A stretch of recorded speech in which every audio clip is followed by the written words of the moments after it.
现在的中老年人啊，真是不听劝。明明过了60花甲，该含饴弄孙，颐养天年了，偏要去学西方人那一套，跑健身房把自己折腾得大汗淋漓，非要减肚子，瘦成一道闪电，每天清水煮白菜，还以为这就是顶级养生。你以为这叫健康，你完全搞错了。你这是在把老天爷赐给你的福报亲手拿刀子一点一点刮掉。我太了解你们了，你们这一代人大半辈子风风雨雨走过来，吃过多少苦，咽下过多少委屈。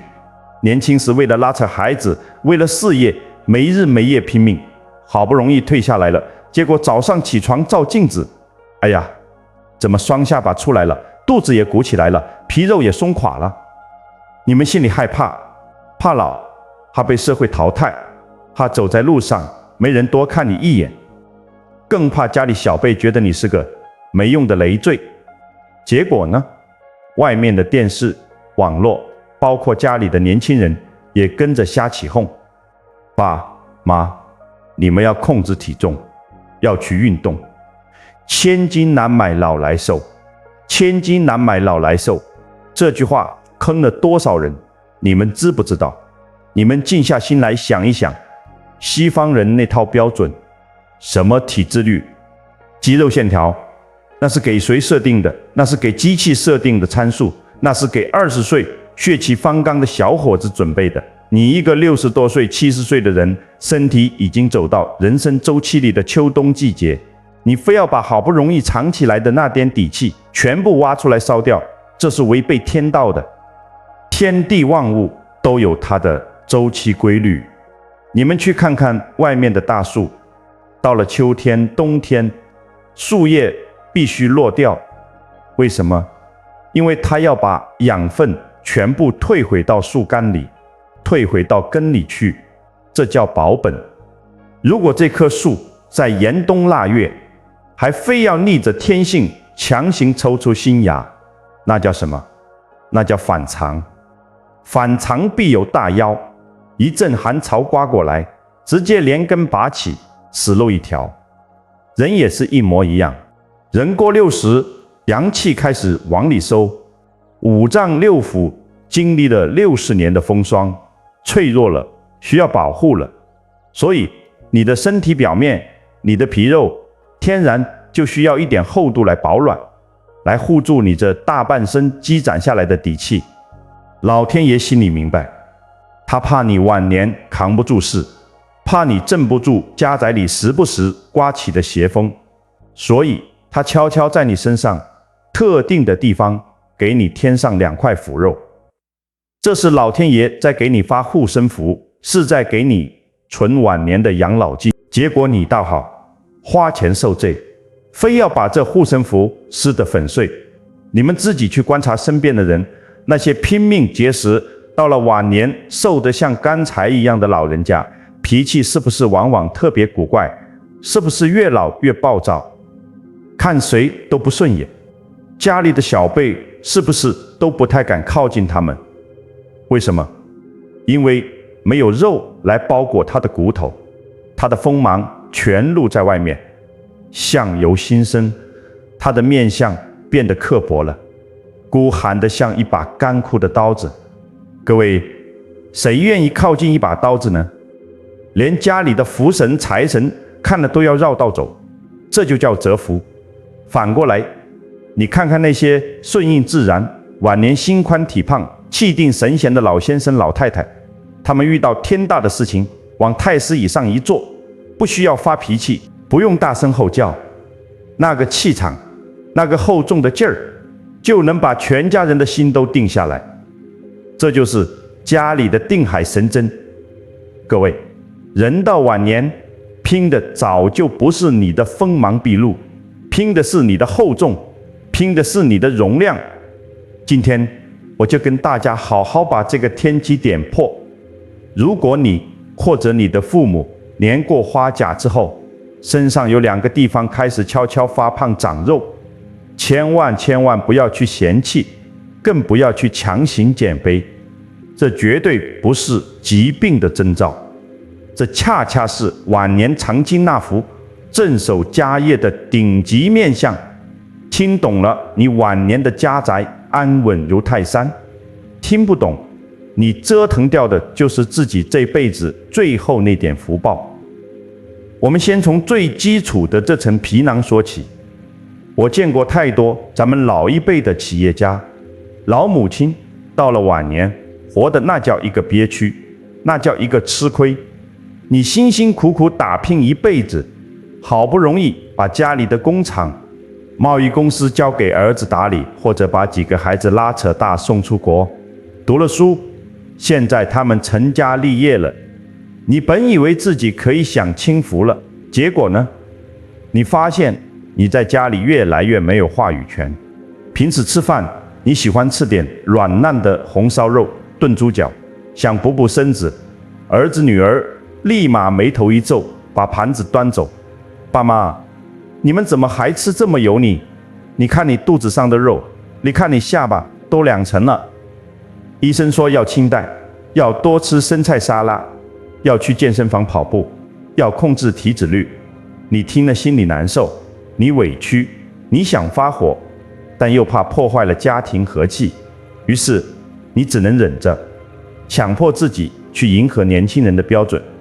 你饿着肚子去公园，嘿走，你去吃那些凉飕飕的生菜叶子，你逼着自己去把身上那点刚刚长出来的所谓肥肉减掉，结果怎么样？3个月下来，肉是掉了一点，但你每天晚上躺在床上，两腿发软，心里发慌，睡不踏实，白天坐在沙发上只打瞌睡，遇到点小事就心烦意乱，甚至无缘无故想发火。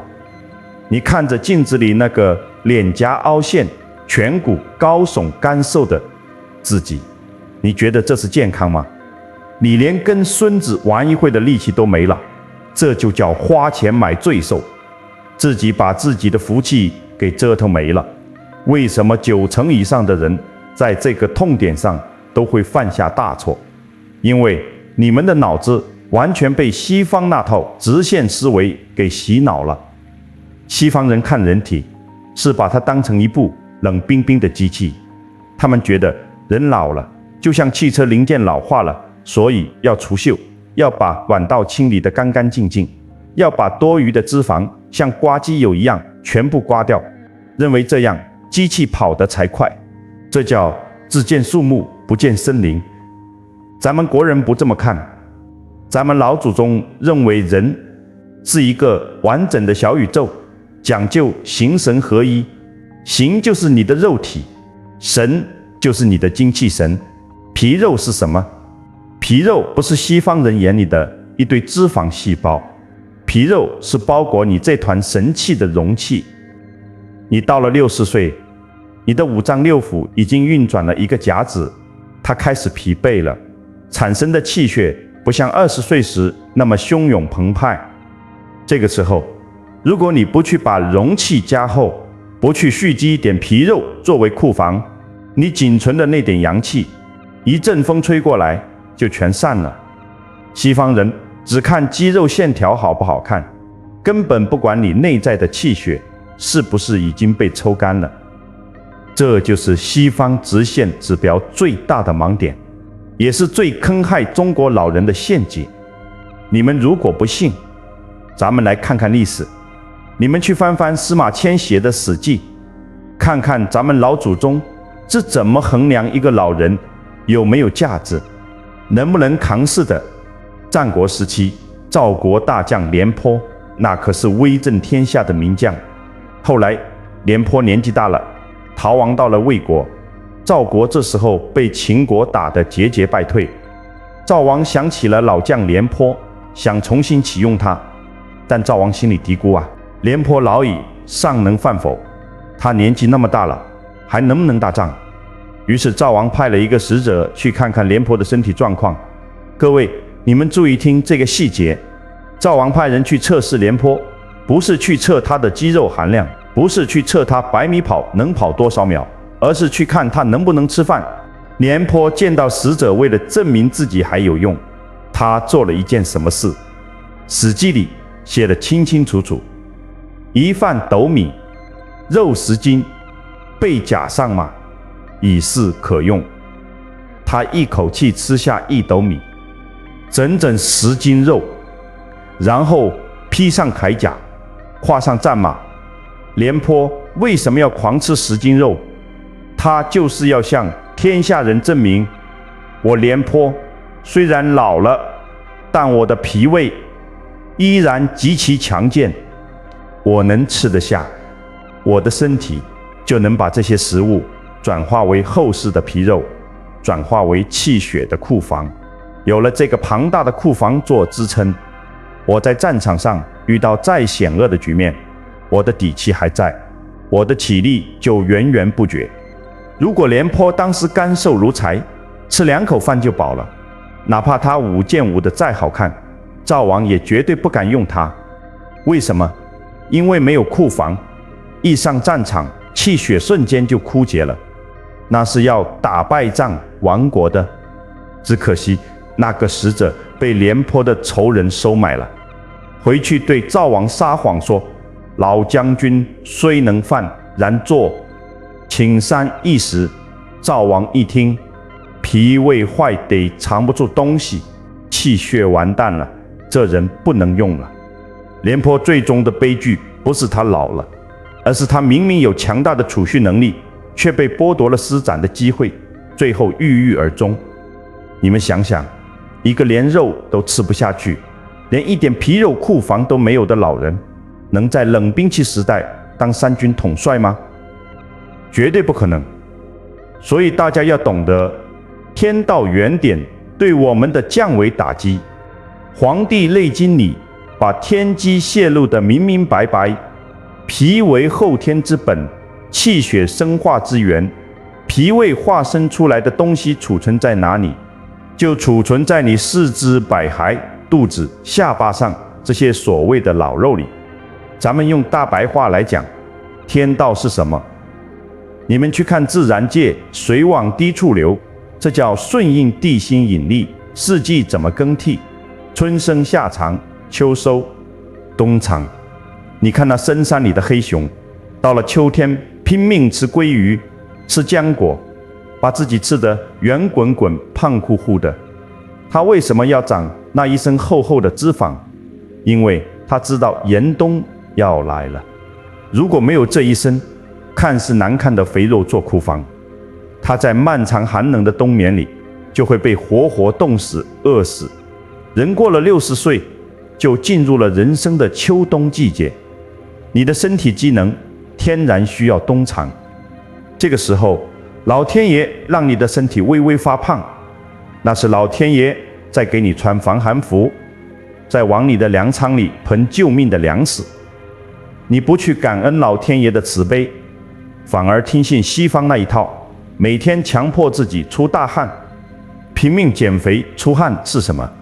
出汗在中医里叫耗散。你在人生的冬天里，把门窗打开，把自己好不容易攒下的阳气拼命往外散发，这不是在养生，这是在加速消耗你的寿命，这是在逆天而行。逆天而行必定要遭到天道的惩罚，那就是晚景凄凉，百病缠身。那既然明白了这套天机，咱们回到前面提到的那个痛点，家里的小辈逼着你减肥，你该怎么进行中国式的实操？老祖宗早就给了你们4个字：外圆内方。还有一个词叫推拖拉。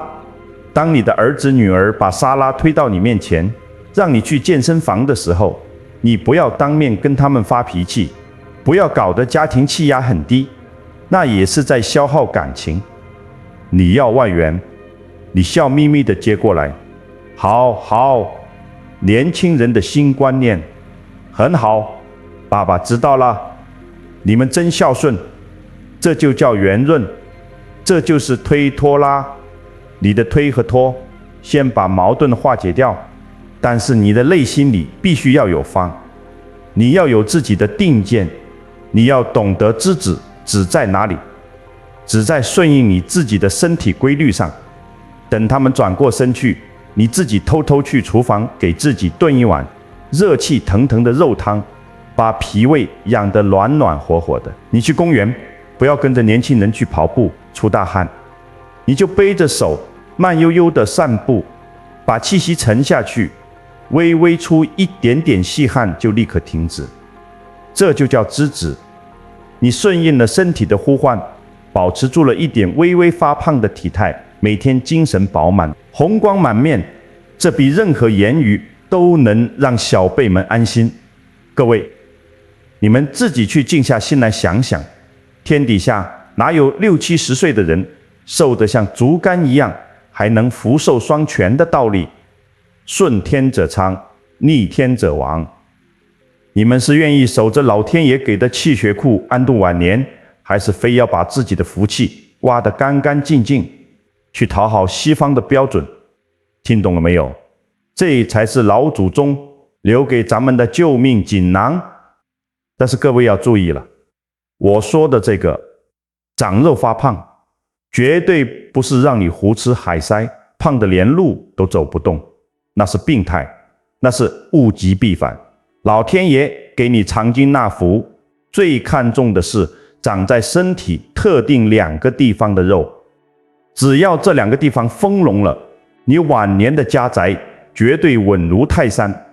这2个地方究竟是哪里？我们先说第一个地方，双下巴。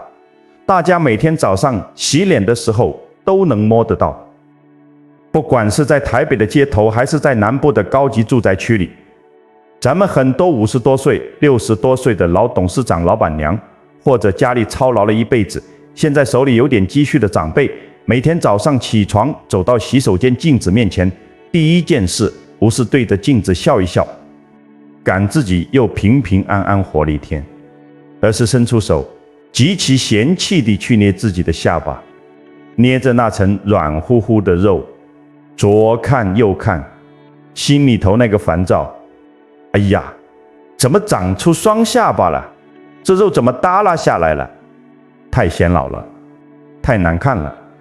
然后出门去跟老朋友喝茶，听见别人议论新哪里又新开了一家医美诊所，有什么最新的拉皮技术、瘦脸针，或者什么高科技仪器可以把双下巴融掉，你听了心里直痒痒，背着家里人偷偷摸摸花了大价钱去抽、去打、去拉，非要把自己原本已经圆润起来的下巴深深削成一个尖锐的 V 字形。弄完了，脸也僵了，笑也笑得不自然了，但你心里倒高兴了，觉得自己年轻了10岁，觉得自己像电视里的明星一样干练。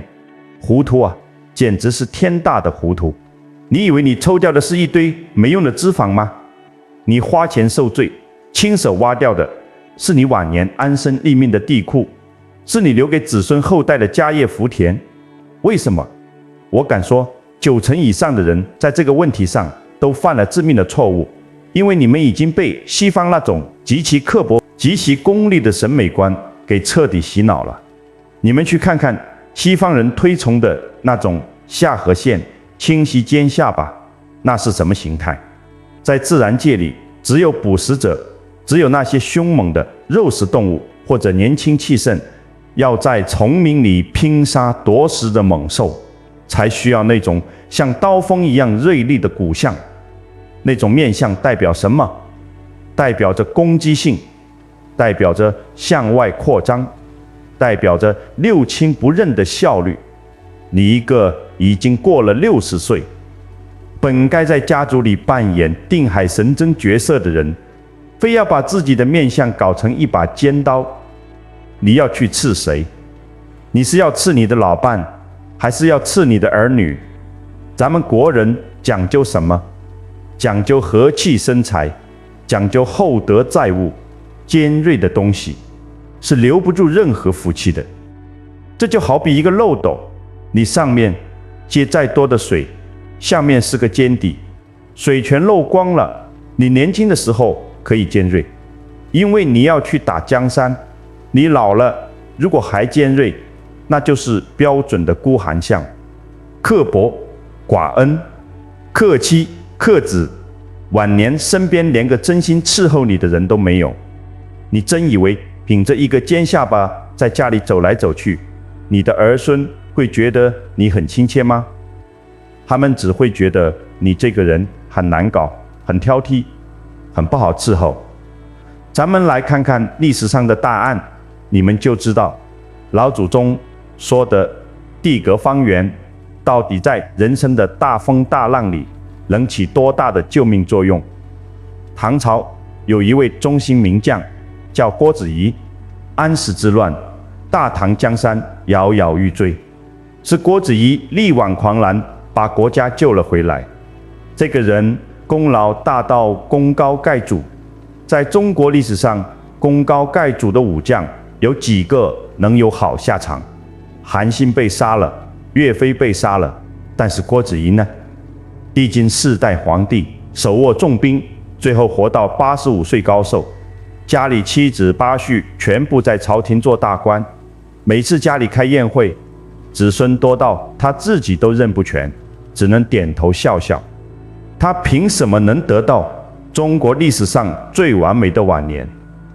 你们去看看古人对郭子仪画像的描述，郭子仪晚年绝对不是那种精瘦，下巴尖尖，眼神冒着金光的样子。史书上说他福相厚重，他到了晚年，下巴非常丰隆，甚至可以说是层层叠叠的，整个人显得圆润憨厚，甚至有一点迟钝。有一次，朝廷里的一个大太监，也是他的死对头，叫于朝恩，为了激怒郭子仪，派人偷偷把郭子仪家的祖坟给挖了。各位，挖祖坟，这在古代是不共戴天的大仇。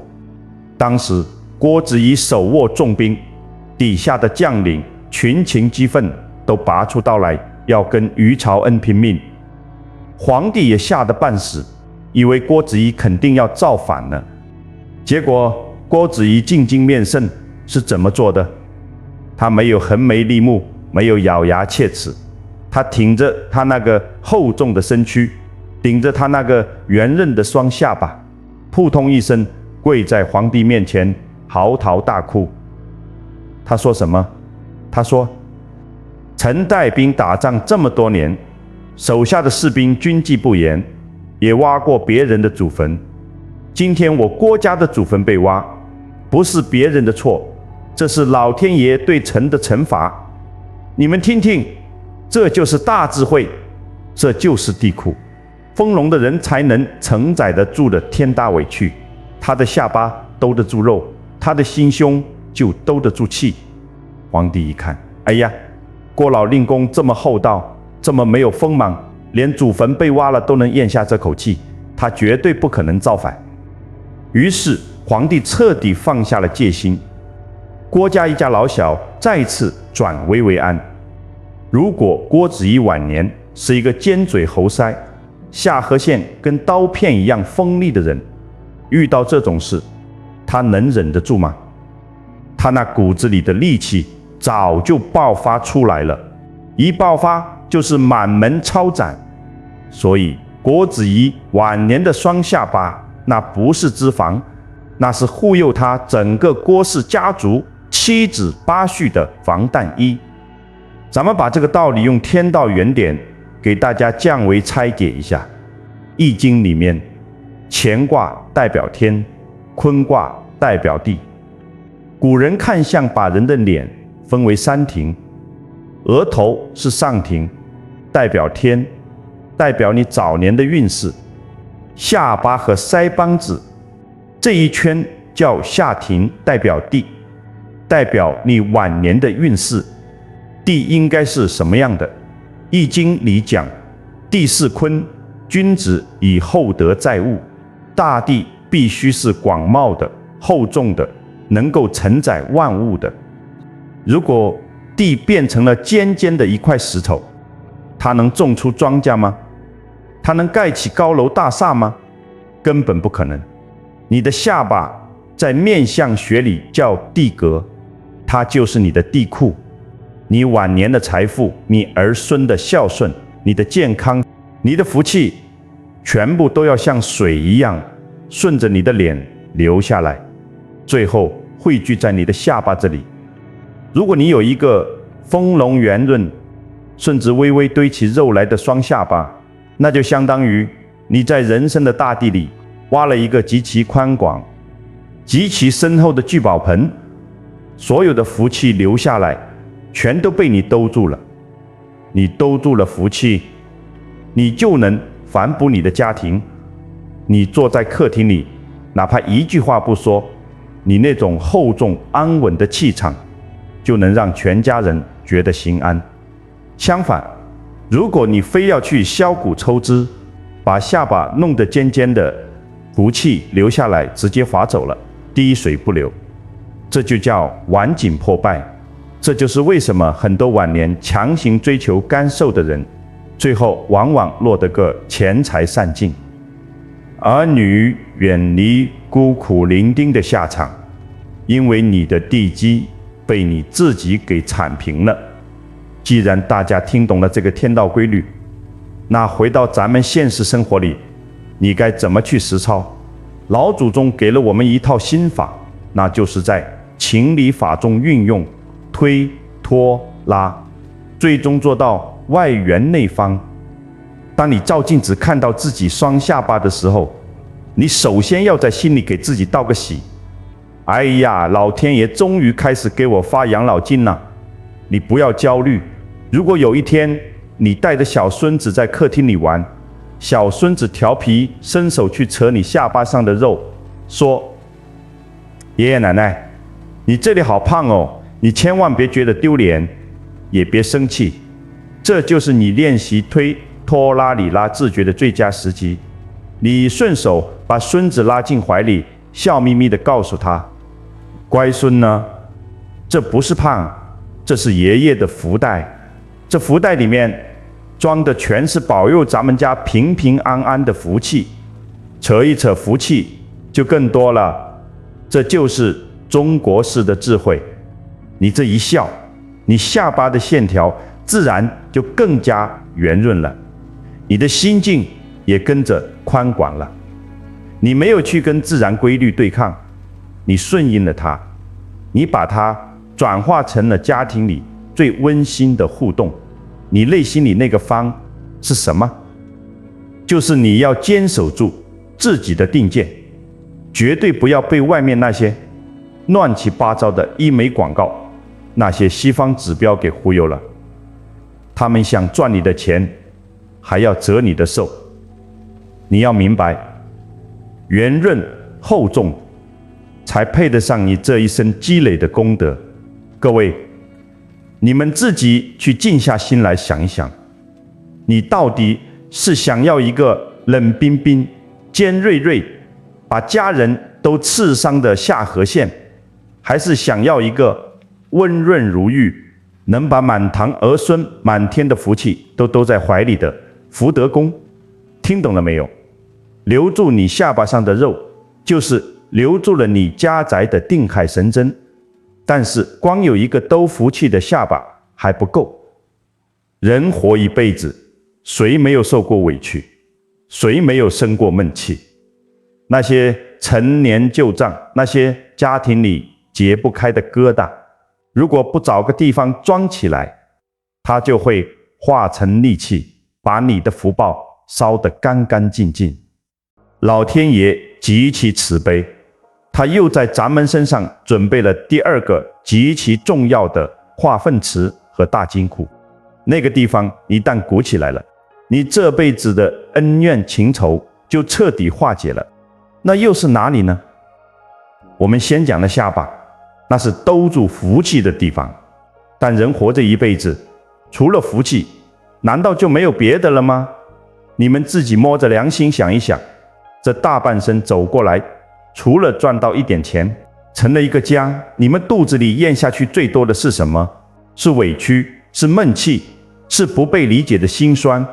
老天爷极其慈悲，他知道你这辈子受了太多委屈，所以他在你的身上准备了第二个极其重要的化粪池，也是你晚年的大金库。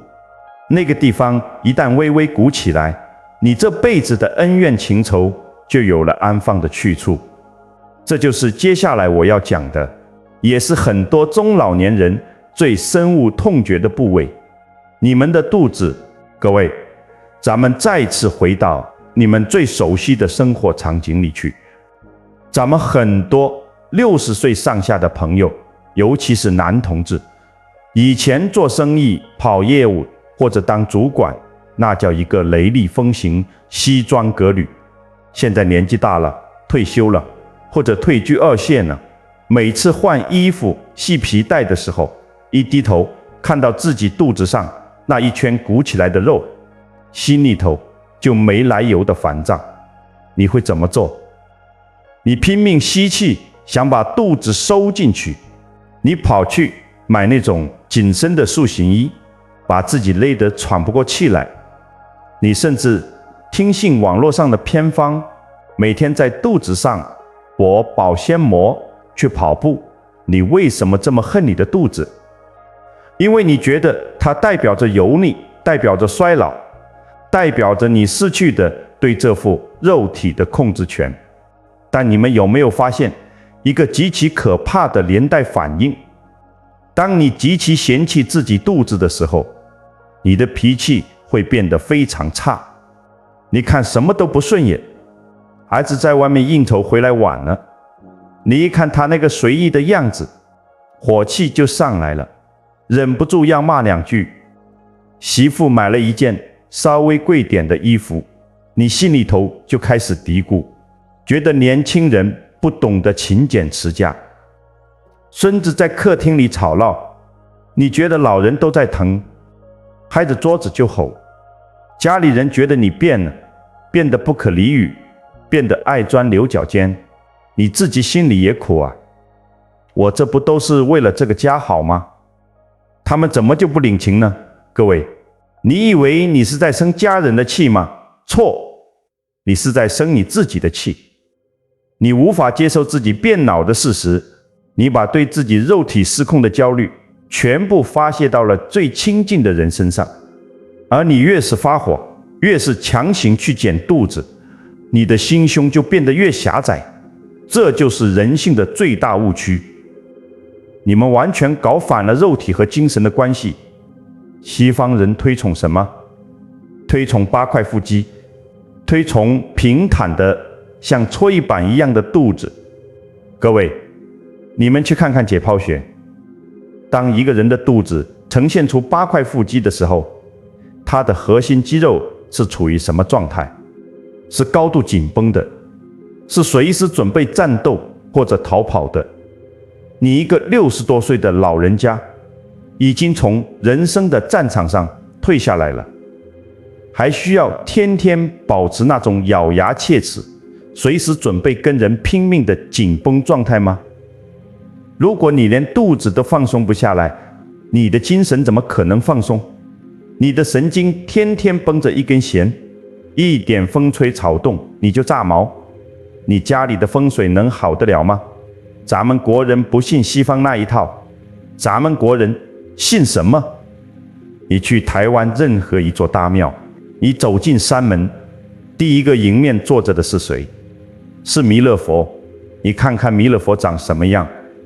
他是8块腹肌，浑身紧绷的吗？绝对不是。他袒胸露乳，那个肚子大得像一个圆球，软乎乎的耷拉在那里，脸上永远是笑眯眯的。庙里为什么要这么安排？这是老祖宗在给你上第一堂人生大课啊！两边的对联写得清清楚楚：大肚能容，容天下难容之事；开口便笑，笑世间可笑之人。你要进大雄宝殿去求佛祖保佑你，首先得过了弥勒佛这一关，你得学会把肚子放软放大，去容纳这个世界上的不完美。没有这个肚子，你装不下委屈，装不下委屈，你就成不了佛，你也得不到晚年的清净。这我们来看看清朝的首富红顶商人胡雪岩。胡雪岩晚年遭遇了人生最大的劫难，当时洋人联手打压中国的绅士价格，朝廷里的死对头盛宣怀又在背后捅刀子，断了他的资金链。胡雪岩的钱庄面临挤兑，无数人围在他家门口要钱，大厦将倾。在那生死存亡的关头，胡雪岩手底下的掌柜们全部慌了神，有哭的，有要上吊的，有卷款讨好的。当时胡雪岩已经60多岁了，你们猜他在干什么？史书上记载，胡雪岩既没有暴跳如雷，也没有像西方人那样去吃安眠药，他就端端正正地坐在太师椅上，微微挺着他那个发福的肚子，一言不发地抽着水烟。外面天塌地陷，他坐在那里就像一尊铁塔。手下人跑进来报信，胡爷，外面又围了500人，要砸门呢。胡雪岩摸了摸肚子，慢吞吞地说了一句：知道了，告诉他们我胡雪岩还没死，钱1分都不会少。各位，这就是宰相之度。胡雪岩心里苦不苦？他比谁都苦。他被最信任的朋友出卖，他一辈子的心血即将化为乌有，那可是抄家灭族的滔天大祸。那些惊恐、愤怒、绝望、背叛，就像排山倒海的毒水一样往他肚子里灌。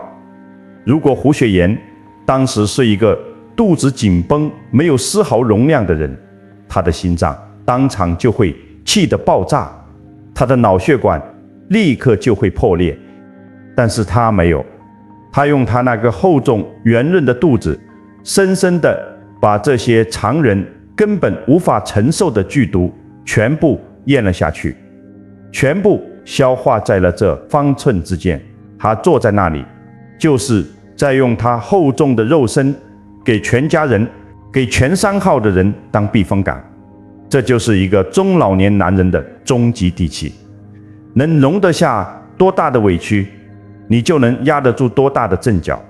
咱们把胡雪岩的这个状态，用《黄帝内经》和《易经》的天道原典来降维拆解，大家就彻底明白了。中医讲，脾胃属什么？属土，土生万物，土液埋万物。我们常说厚土，土必须要有厚度。一块只有薄薄1-2公分的土，你把一颗种子扔进去，它长不出大树；你把一堆垃圾扔进去，它化解不了，只会散发出恶臭。你肚子上的这层肉，就是你人生的后天之土。你到了60岁，经历了几十年的风霜，心里头攒了多少垃圾，多少委屈，多少看不惯的事情。如果你非要把肚子练得干瘪瘪硬邦邦的，你的土就变得极其稀薄。这个时候，儿女顶撞你一句，这股火气往下一走，发现没有厚土可以承载，直接就把你的脾胃给克穿了，这就叫木克土。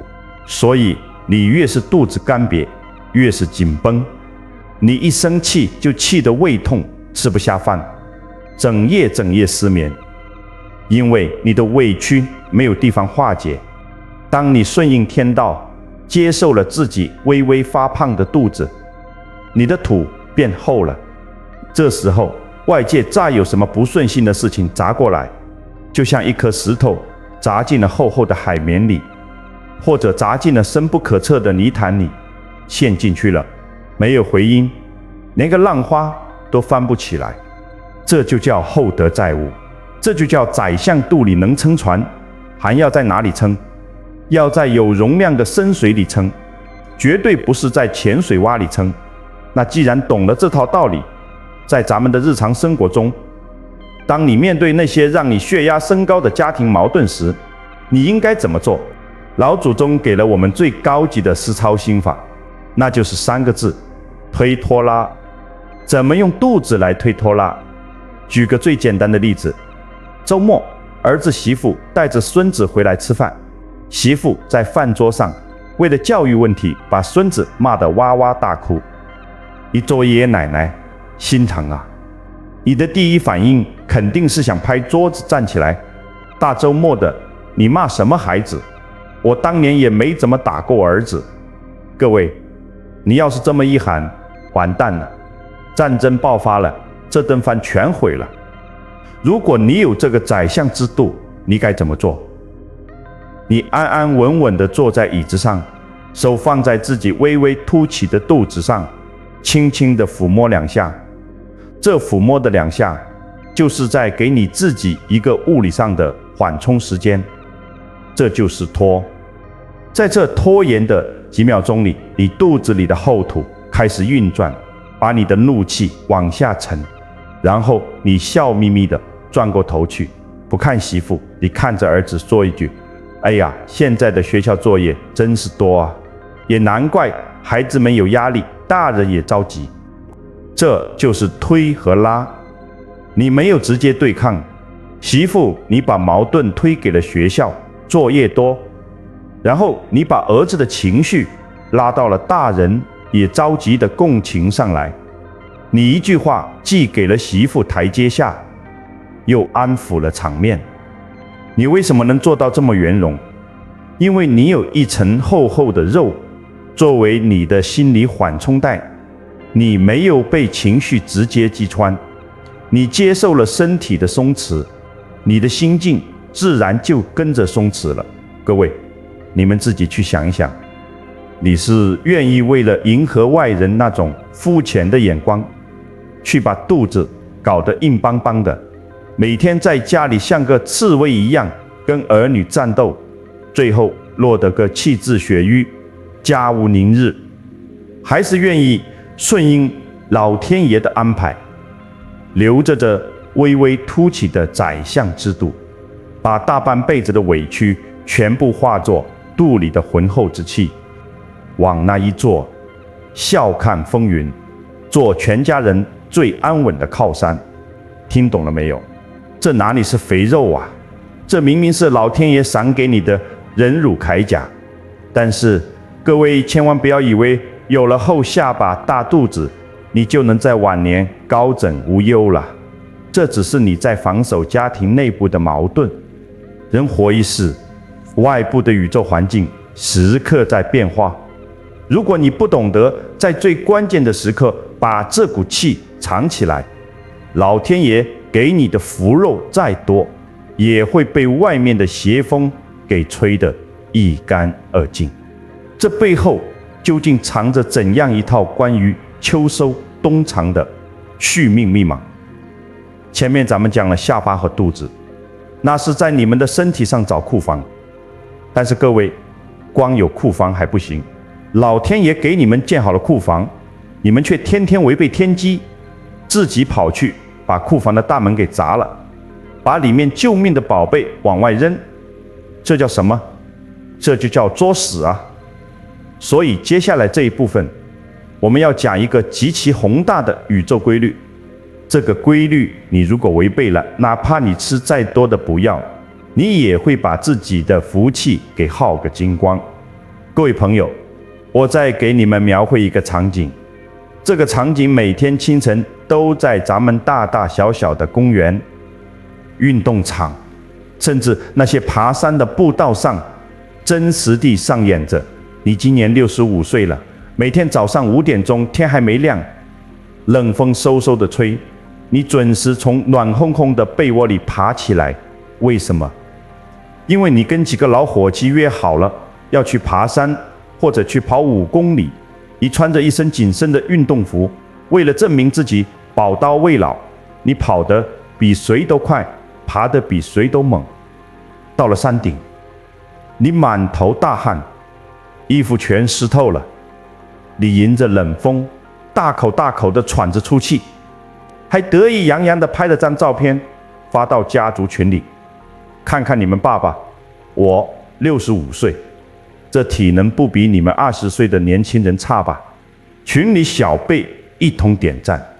你心里那个美呀，觉得这就叫健康，这就叫有活力。可是结果呢？到了下午，你坐在客厅沙发上，就觉得2条腿发酸发沉，怎么待着都不舒服。一到了晚上，你开始打喷嚏、流鼻水，关节隐隐作痛，你以为是受了点风寒，吃点感冒药就算了。其实呢，你一整天都觉得神疲乏力，整个人像泄了气的皮球一样，对什么都提不起劲。你有没有静下心来问过自己，如果这种满头大汗的剧烈运动真的是在养生，为什么你运动完了之后，不仅没有觉得神清气爽，反而觉得身体被掏空了？为什么你越是想证明自己年轻，你的身体老得就越快？为什么90%以上的人在这个问题上死不悔改？因为你们的心里一直存着一个极其荒谬的幻觉，你们把好动出汗直接等同于生命力旺盛，这也是被西方那一套极其野蛮的运动科学给带偏了。西方告诉你，生命在于运动，你要把心率提上去，你要燃烧你的卡路里，你要把多余的脂肪全部烧掉，这样你才能长寿。各位，这简直是滑天下之大稽。西方这套理论完全抹杀了人作为一个生命体是有季节性的，他们把人当成了一台可以永远全速运转的发动机。但在咱们国人的智慧里，人到了60岁，你的生命周期已经走到了哪里？已经走到了严冬。在人生的冬天里，你不好好穿着老天爷给你添的那层脂肪大衣保暖，你非要光着膀子满头大汗地去跟冰天雪地对抗。出汗是什么？中医讲汗为心之液，出汗在天道规律里叫做发散。你把全身的毛孔全部打开，把你五脏六腑里最后剩下的一点点用来保命的阳气，用来安度晚年的元气，顺着汗水全部蒸发到了空气中。你以为你在燃烧脂肪，你是在燃烧你的寿命啊！咱们不凭空讲大道理，去看看中国历史上最聪明最绝顶的人是怎么在这个发散和收藏的问题上栽了天大的跟头，或者得了天大的便宜的。大家一定都知道《三国演义》里诸葛亮和司马懿的对决。诸葛亮聪明绝顶，天文地理无所不通，可是到了晚年，在五丈原的时候，诸葛亮犯了一个什么致命的错误？他逆天而行啊！当时诸葛亮已经54岁，在古代这绝对是到了人生的秋冬季节，他本该休养生息，把大权慢慢交出去。可是他呢，罚20以上皆亲乃言，连军营里打士兵20军棍的小事，他都要亲自去管。他每天晚上熬夜看公文，吃得极少。对面的司马懿派人来打探，问诸葛亮一天吃多少饭。侍者说，丞相每天吃不到几升米。司马懿一听，仰天大笑，说了一句千古名言：食少事烦，其能久乎？吃那么少，没有东西可以转化为皮肉库房，还要每天疯狂的操劳，把仅剩的气血疯狂的向外发散，他诸葛亮还能活多久？诸葛亮是在用他20岁、30岁时的状态，去强行拉动他50多岁的残躯。他拒绝承认自己老了，他拒绝进入冬藏的状态。结果是什么？一阵秋风吹过五丈原，蜀汉这颗最亮的心，硬生生地把自己给耗灭了。出师未捷身先死，常使英雄泪满襟。诸葛亮是累死的，是自己把自己给耗干的。你再反过来看司马懿，司马懿怎么做？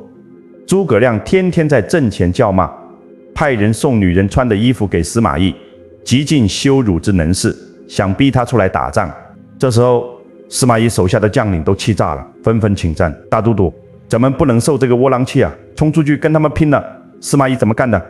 司马懿穿着厚厚的衣服，安稳稳地坐在中军大帐里，摸着自己可能已经发福的肚子，笑眯眯地把女人的衣服穿在身上，连一点点怒气都不往外发散。他不动如山。为什么？因为司马懿深深地懂得天道规律，他知道自己年纪也大了，他知道这个时候拼的不是谁的刀锋利，拼的是谁能把气给藏住，谁能活得长，谁就是最后的赢家。最后，司马懿用他那个厚重如山的躯体，用他那极其深沉的长自觉，硬生生把诸葛亮给熬死了。三国归晋，全靠司马懿晚年把这股气给死死地捂在了肚子里。各位，这是一个多么深刻的血的教训！你到了晚年还要去逞能，还要去挥洒汗水，你以为你是诸葛亮？你连诸葛亮的零头都比不上，你伤害的是你自己的命啊！咱们把这层天机，用老祖宗《黄帝内经》的话，明明白白地拆解给你们听。《黄帝内经》里有一条极其伟大的铁律，就8个字：春生、夏长、秋收、冬藏。咱们用大白话来讲，你看大自然里的树木，春天抽芽，夏天枝繁叶茂，这个时候树的能量是向外散发的。但是一到秋天，冷风一吹，你看到满树的黄叶哗啦啦全掉光了。它为什么要把叶子落掉？因为它要把所有的养分、所有的精液全部收缩回树干里，最后深埋进地下的树根里。这就叫秋收冬藏。只有把根护住了这棵树，还能熬过漫长寒冷的冬天，等到来年春天再发新芽。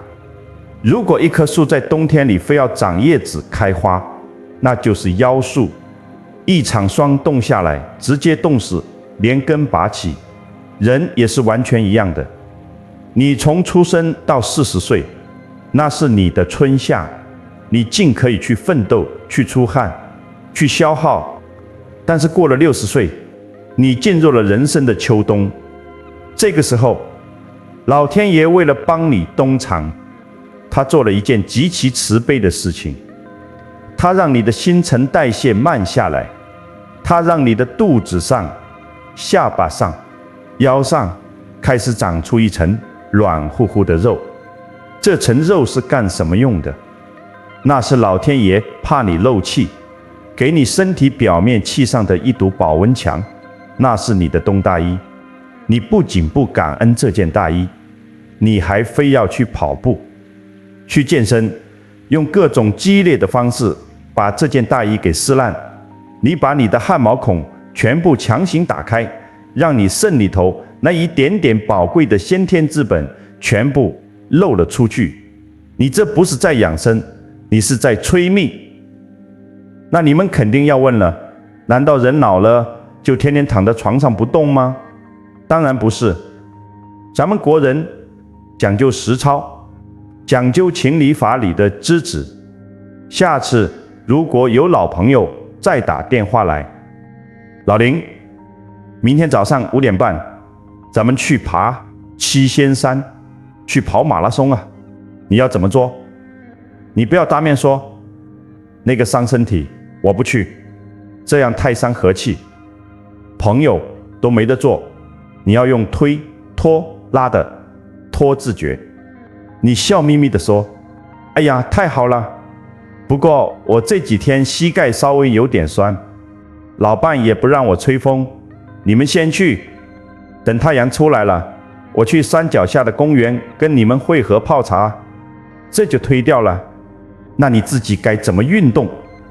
老祖宗早把方法留下来了。你去打打太极拳，练练8段锦，或者就是背着手在公园里慢悠悠地散步。标准是什么？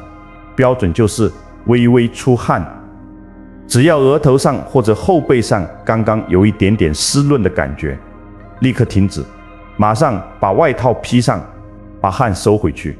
你顺应了身体冬藏的需要，你留住了身上那一层微微发福的浮肉。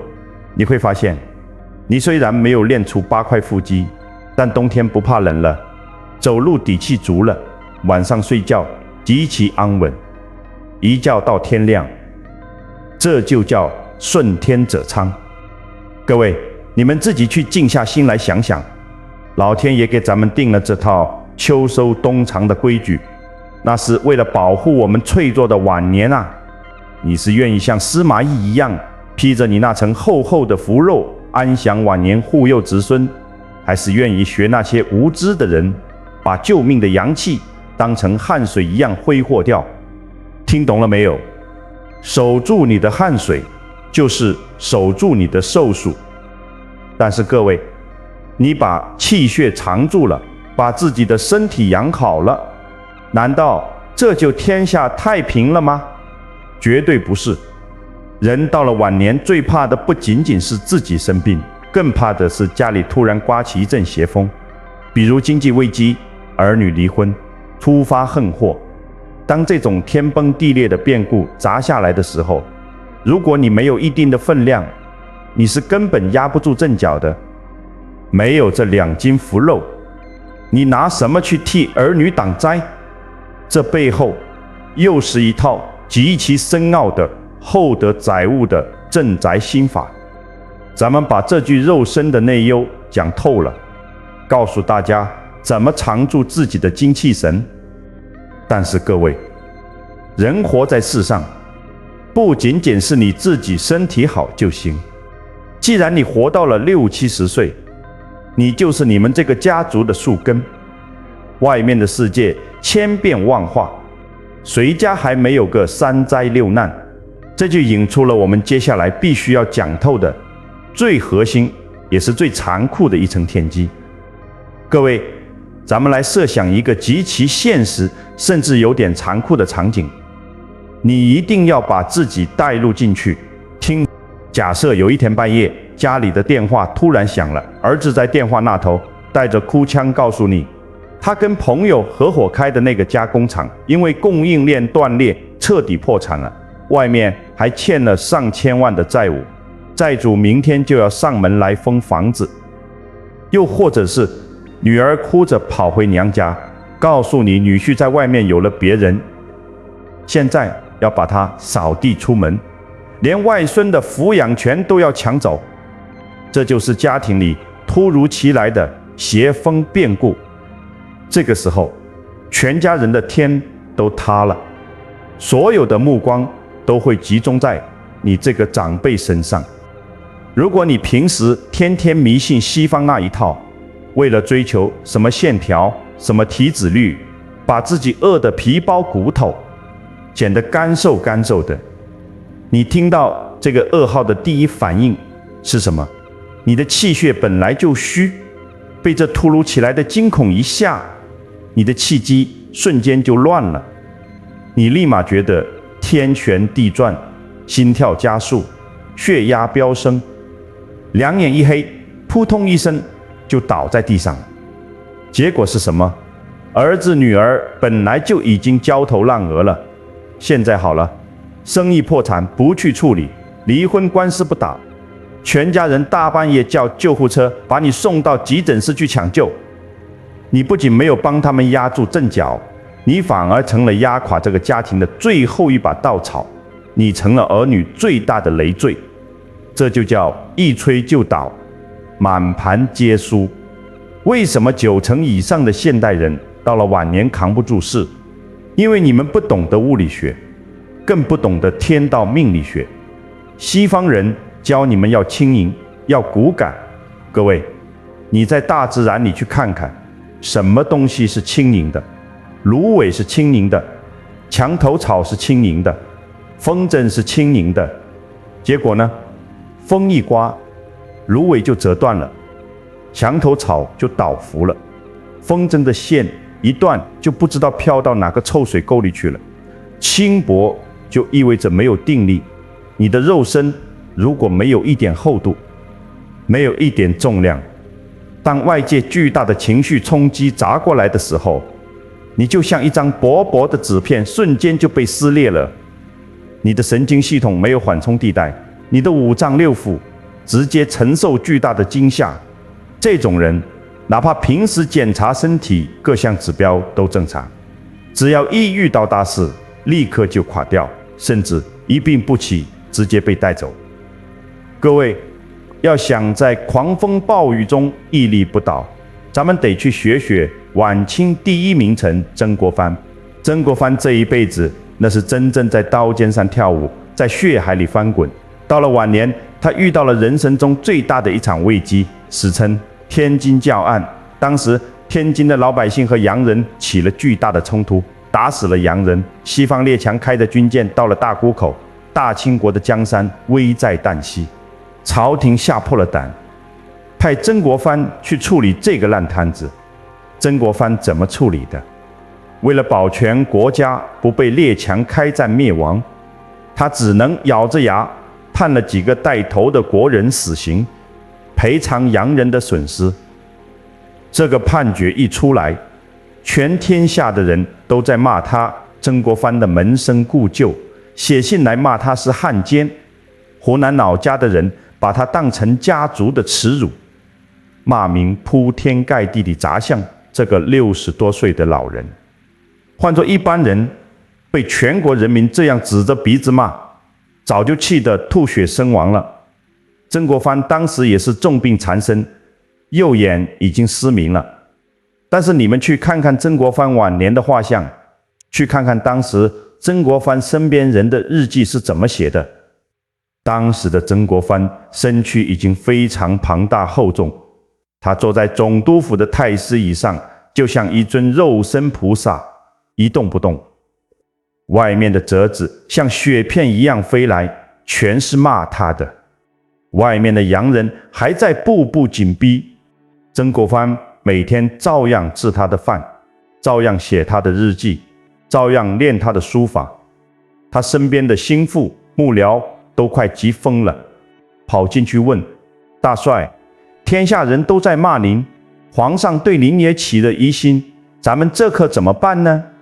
曾国藩微微抬起眼皮，用他那极其厚重的声音，慢吞吞地吐出4个字：挺住，撑住。只要咱们这口气不乱，天塌不下来。各位，曾国藩凭什么能做到？凭什么能把这滔天的屈辱和凶险给挺过去？就是因为他晚年养出了这一身厚重如山的躯体，他的肉身足够厚实，把他的5脏6腑严严实实地包裹了起来。他的土足够厚，把那些流言蜚语、惊恐绝望全给吸收了。他在那里一坐，只要这尊铁塔没有倒下，他手下的湘军将领心里就有底气，大清国的这半壁江山就不会乱。这就是一个家族，一个国家的定海神针。他用自己的厚重替整个家族，替风雨飘摇的国家深深地扛下了这一阵最毒的邪风。咱们再把这层天道用易经的至高智慧给大家拆解明白。清华大学的校训大家都听过，自强不息，厚德载物，这8个字是从易经的乾坤2卦里来的。厚德载物讲的就是大地坤卦的品格。大家去想一想，为什么高山能拔地而起1万尺？为什么黄河长江能在上面奔腾几千年？因为这片大地足够厚。如果这片土地只有薄薄的几厘米，下面全是空心的，山一长高就塌陷了，水一流过来就把地皮冲破了。你要载物，你要承载你晚年的福气财富，你要承载你整个家族的安危，你的德就必须厚。而在人的肉身上，这个厚德最直接的显化就是你皮肉的厚度，这就叫相由心生，身随气转。你身上哪怕只多长了2斤肉，那也是老天爷赐给你的防震垫。有了这层垫子，当家庭的变故像重锤一样砸下来的时候，它能化解掉绝大部分的冲击力。你的心神不会被瞬间击碎，你的神智就能保持清醒。你清醒了，你才能在最绝望的时候给孩子们指出一条活路。既然明白了这厚重肉身的保命价值，当孩子们哭天抢地回来找你的时候，你应该怎么做？记住，老祖宗推脱拉里的最高境界，如不动。儿子哭着跪在你面前说破产了，你不要跟着他一起哭，更不要跳起来骂他当初不听你的话。你现在可是有福肉有后土的人，你要深吸一口气，把气沉到你微微发福的肚子里，然后你极其沉稳地站起来，走到厨房给他下哪怕一碗最简单的阳春面，端到他面前，用最平和最不容置疑的声音告诉他：先吃面，吃饱了天塌下来，有老子站在这里替你顶着。各位，你这句话，这端面的一只手，比你给他1000万都管用。儿子看着你那从容不迫的脸庞，看着你那厚重安稳的身躯，他心里原本已经崩溃的防线，瞬间就重建了。他会觉得，我爸妈还没倒下，咱这个家就没有散，我还可以从头再来。这就是厚德载物，这就是这2斤腐肉在关键时刻救命救家的无量功德。你用你肉身的厚度化解了整个家族的戾气和恐慌。相反，如果你干瘦如柴，遇到事比孩子还慌，跟着一起哭天抢地，那这个家就真的彻底完了。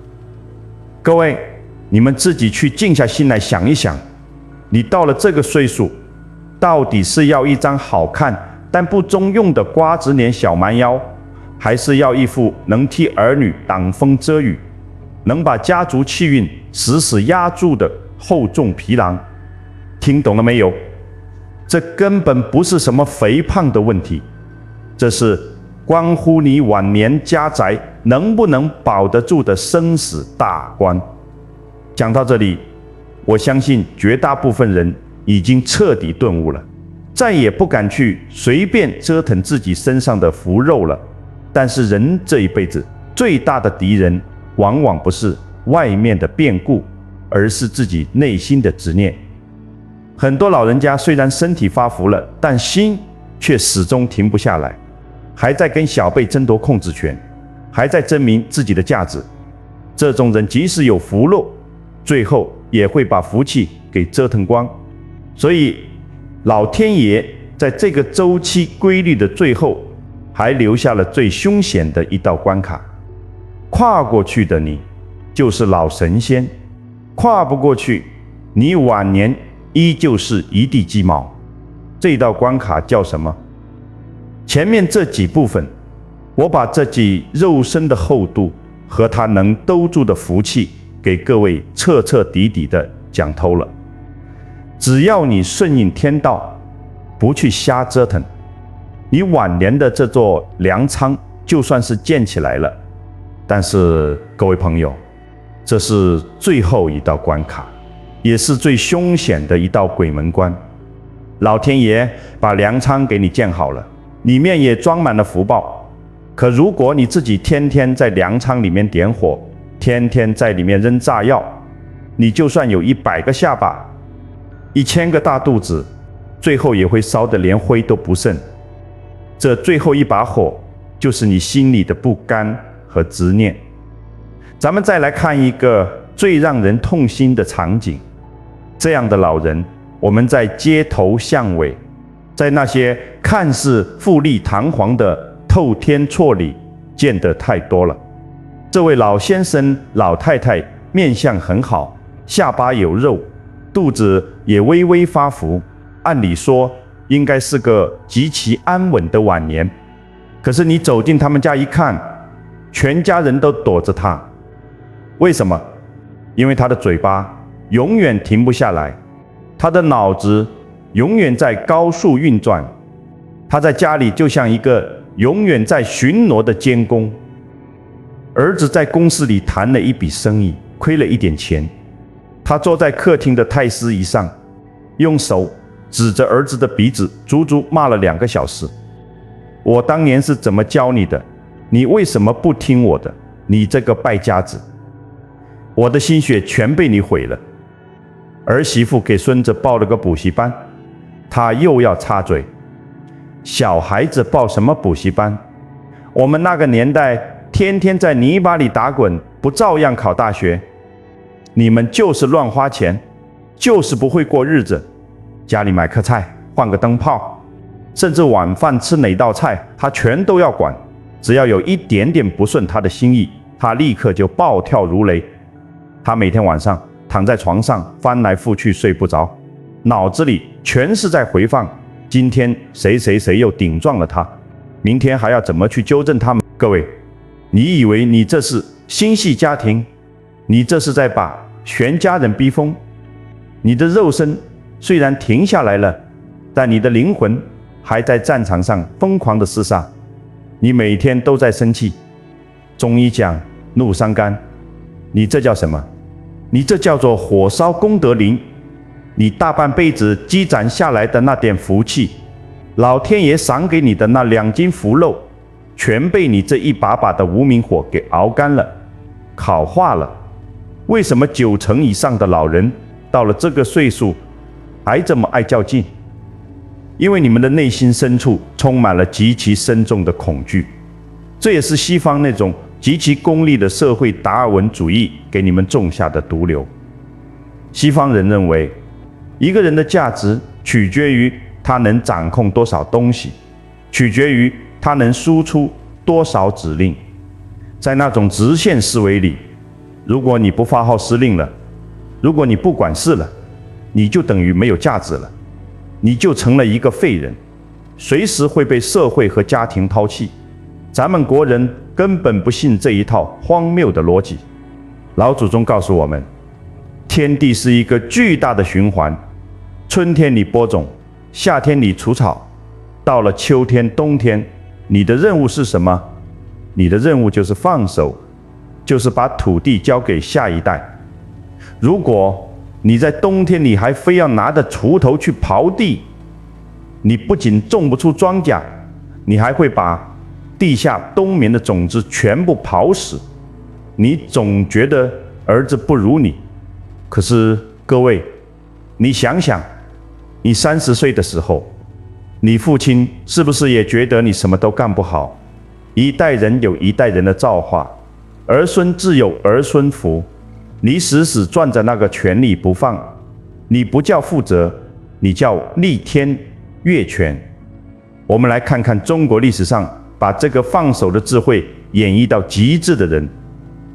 北宋时期的大政治家王安石，这个人年轻的时候，那叫一个性格刚烈，目空一切。历史上叫他傲相公，就是脾气倔到了极点。为了推行变法，他跟整个朝廷的官员斗，跟太后斗，跟自己的好朋友苏轼斗。那时候的他浑身长满了刺，像一头好斗的公牛，谁拦着他，他就撞死谁。可是当王安石经历了2次罢相，到了晚年退居江宁的时候，他整个人发生了脱胎换骨的变化。那个曾经要在朝堂上掀翻天地的王安石，到了晚年是什么样子？他脱下了官服，穿上最普通的粗布衣服，每天骑着一头小毛驴，在中山脚下的村子里晃悠。有个叫李泌的官员去拜访他，发现这位曾经权倾天下的宰相，竟然跟几个不识字的老农坐在田埂上，笑眯眯地聊着家长里短。老农偶尔说错了几句话，甚至顶撞了他2句，王安石也不生气，只是摸着胡子哈哈大笑。当时朝廷里又发生了巨大的变故，很多人写信给他，想请他出山，或者让他写奏折骂一骂现在的权臣。王安石看了信，一句话不说，直接把信扔进火盆里烧了。各位，这叫什么？这就叫知止，这就叫大智慧。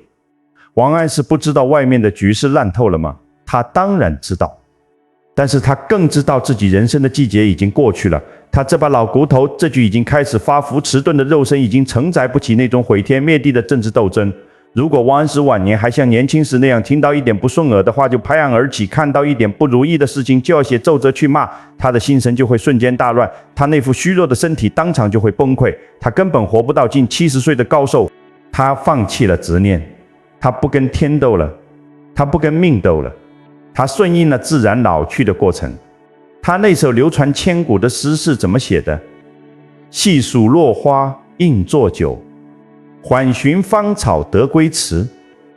你看他有多松弛，正是因为他彻底放下了，他才保全了自己晚年极其难得的内心的圆满与安宁。咱们把这一层境界用孔老夫子的话明明白白地拆解出来。孔子说，自己的一生，40而不惑，50而知天命，60而耳顺，70而从心所欲，不逾矩。大家注意这个词耳顺，为什么60岁最关键的指标是耳朵？老祖宗看透了啊。人到了晚年，你不用再去外面冲锋陷阵了，但是你每天都要听听儿女的抱怨，听老伴的唠叨，听外面社会的闲言碎语。什么叫耳顺？很多人误以为耳顺就是什么都同意，变成一个老好人。错，大错特错。耳顺的真正境界是，不管多么难听的话，多么刺耳的声音，多么让你愤怒的事情，当它进入你的耳朵之后，它再也无法引发你内心的波澜了。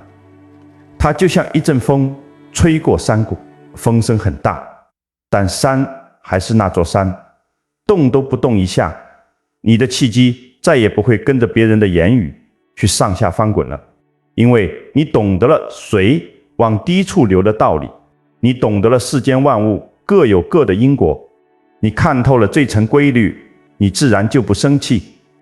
你的心像一口深不见底的古井，别人扔一颗石头进去，连个声响都听不到。当你做到了耳顺，老天爷赐给你的那2斤福肉，那厚重圆润的下巴和肚子，才能真正的发挥出藏金纳福的威力。形神合一，你的晚年就修成了一尊不坏金身。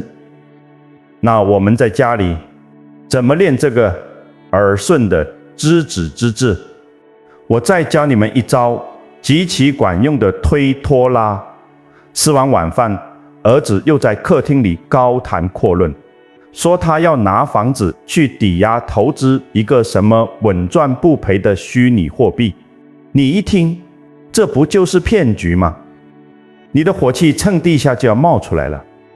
你想站起来骂他是个蠢货，这个时候怎么止，怎么拉？你深吸一口气，摸一摸自己圆润的下巴，也要在心里告诉自己，我已经65了，这是他的人生，他要栽跟头就让他去栽，老天爷要教训他，轮不到我来插手。然后你慢慢地站起来，对着儿子笑眯眯地点点头。年轻人的世界，爸爸是不懂的，你长大了自己多斟酌，这就是推，把决定权彻底推还给他。说完这句话，你立刻转身，背着手慢慢悠悠地走进自己的房间，把门一关，你去浇浇花，你去听一段京剧，或者你在床上打个坐，这就叫拉，把你自己的精气神时时地拉回到自己的这方寸天地里来。他不跌倒，他永远学不会走路。你留着这副厚重安详的身体在房间里等他，等他真的把钱亏光了，痛哭流涕地回来找你的时候，你这尊定海神针再出去帮他收拾残局，这就足够了。各位朋友，你们自己去静下心来想一想，一辈子在商场上、职场上跟别人争强好胜，现在老了，半截身子都入土了，你还要天天跟自己的儿女较劲，跟自己的皮肉较劲，弄得家里像个冰窖一样，你到底图个什么？该停就停，该放就放，听懂了没有？这才是咱们国人参透了生死的最高级的大智慧。各位，今天我把老天爷藏在你们身上的这一套续命的密码，一层一层的全都给你们拨开了。话说得很重，甚至可能刺痛了某些朋友的心，但是各位，良药苦口，老天爷把咱们生在这个世界上，不是让咱们来受罪的，他在咱们的身体上到处都留下了慈悲的印记，下巴上的那层肉，肚子上的那个弧度，那都是老天爷怕你晚年受风寒，怕你兜不住福气，亲手给你缝制的一件件福衣啊。人呐，总有一天是要走的，谁也逃不过这大自然的规律。我今天坐在这里，费这么大的气力，把咱们老祖宗的这些天机整理出来念给你们听，这不是在做节目，我是在做一件续命的事。我想结的这个缘，就是希望你在听完这番话之后，今天晚上躺在床上，你能长长的舒一口气，你能伸出手摸一摸自己微微发福的肚子，摸一摸圆润的下巴，你在心里对自己说一句：老伙计，大半辈子辛苦你了，从今天起咱们不折腾了，只要你明天一早醒来，不再去逼着自己吃那些凉飕飕的草，不再去跟儿女横眉冷对，不再去嫌弃这副护佑了你大半生的肉身，只要你能把今天我讲的哪怕一句话用在你的生活里，把心放宽，把气沉住，咱们今天这1个多小时的缘分就绝对没有白费。我这一辈子不需要各位去刷什么礼物，也不需要你们去打赏，我要的是一个心安。如果你觉得今天这番话解开了你心里纠结了10几年甚至几十年的一个疙瘩，如果你觉得心宽了，气顺了，觉得老天爷其实待你不薄，那么我请你在评论区里留4个字，就这4个字：顺应天道。你把这股正念通过你敲击键盘的手指，实实在在地定在你的心里，定在这片天地之间。你这一念的转变，老天爷在天上喊得清清楚楚，他会记在你的福报账上，你的家宅从这一刻起就安稳了。好了，天色也不早了，各位把心放宽，好好睡一觉吧。顺应天道，咱们来日方长。